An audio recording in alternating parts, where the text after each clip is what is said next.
Hello, I'm Luke Darcy. Welcome to the 2013 wash-up for the Carlton Football Club. Damo, a new coach, and initially for a second successive season. It looked as though the Blues' performance was going to be below expectation. Then they got a bit of luck. They made the finals and ended up finishing in 6th position, which was probably a better result than we probably thought. Yeah, strangely, Darcy shouldn't have played finals, but did, and then shouldn't have won a final, but did. And yet, when it's all said and done and analysed, probably no better place than they would have been had they actually missed the finals. It's a strange sort of season. Let's talk about a season highlight for me, Damo. I love what the Irishman Zach Tui was able to produce this year.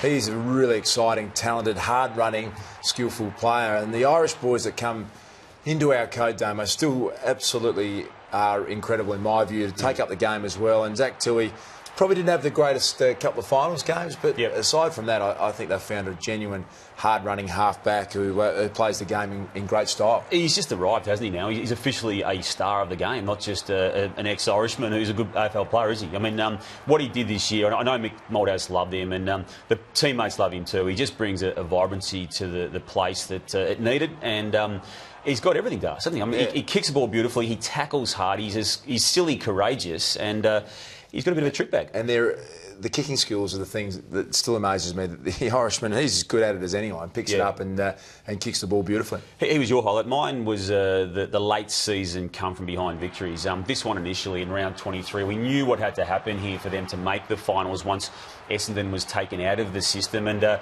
Mark Murphy, we finally saw the leadership that he so rightly had to get that position as captain. He had a really awkward year, but he's going to be a fine captain, Darcy, over the journey. That's the celebrations getting into the finals. But the bigger one came the week after, didn't it, in the elimination final. And this goal from Judd just brought the absolute house down when he kicked it. It was, I suppose, confirmation Carlton was about to win a final. First team in 15 years to win back-to-back games from 30 points or more coming from behind. They did it in round 23. They did it in a final. So I think you're right. They were the highlights and summed up a great end of the season for Carlton in some ways. Low light for me came in round 11. And Chris Yarran, who's a highly talented player, he's still about 23 years of age, so should have his best foot in front. He started as a sub, and Damo, he just completely socked and sooked it up, and not a great moment for Chris Yarran. He came into the ground late in this game, and you can just see this was his effort.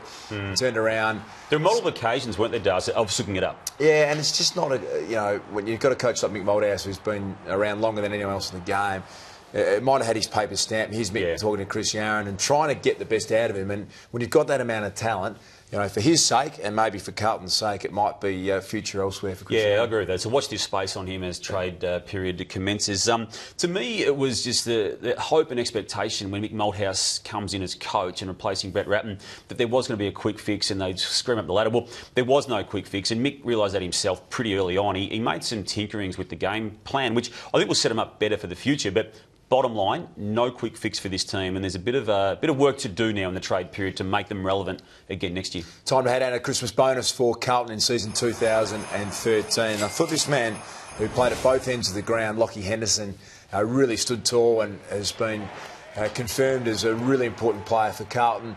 I like the move of him going forward, and then I also like Mick's ability late to mix it up and put him in defence when Jared Waite came back from injury. He's their best player now, Darcy. He probably is their most important player. I don't think talent-wise, he's maybe Mark Murphy. To me, he's probably their best player if you go on skill basis. But to play centre back and play centre forward and do it like he did this year, Lachie Henderson, great hands, really good overhead mark, reads the play beautifully. So he had a great year. I'm going for Cade Simpson in this category, Das. I just really like the way he moulded his game into what Mick Malthouse wanted. He still had some run with roles and did play as a midfielder, but spent a lot of time down back, didn't he? Chopping off leads and just reading the play well. Became a bit of a general down back with Tui for Carlton. Loved his courage. He had some moments where he was game-changing with courage, which was not probably something I thought when I heard Cade Simpson's name mentioned in previous years, but well done to him. I thought he was absolutely outstanding. Well, this is a hard time when you go through list management. Who are we going to put on the chopping block, Damo? A lot's been spoken about Yarran, Betts and Garlett. I don't think you'll see those three names at Carlton next year. And the one that I probably think is asking for too much money, basically, is Eddie Betts. We hear figures thrown around of over $500,000. I just don't think at Carlton they will value him at that extent. Again, we're talking about a 50-goal small forward. Adelaide Crows are into him. North Melbourne are into him. Eddie might see his future somewhere else. Yeah, you're going for a small. I've gone for a tall. It's a man who's contracted, Sean Hampson, but they will get some currency for him, and they're certainly prepared to entertain those conversations with other clubs about getting him off their list and onto another club. And I reckon around about the pick 25 to 30 mark could get the job done on that particular transaction. I reckon it's something Carlton will look at doing. Yeah, I think another club would definitely back themselves in to turn Sean Hampson into a really strong competitive ruckman with a bit of time. What do Carlton need to improve in 2014, Damo, as we look ahead? And I saw the final up there in Sydney, and they got smashed by a hard-working Sydney midfield on the outside. Hanbury, McVeigh, Kieran Jack just around the Carlton midfield. Dale Thomas we're talking about him maybe being... A fit Dale Thomas is the perfect fit for what Carlton need. Will he get there next year? Yeah, the Collingwood people have got him ruled out of their own list for next year, and on top of that, they've actually got him pencilled in at Carlton. That's what they think of his situation. You're right, that will be one transaction they desperately try and achieve, and there'll be others, and they will entertain and explore every single available talent from another club. Mick Moldhouse wants to bring it in.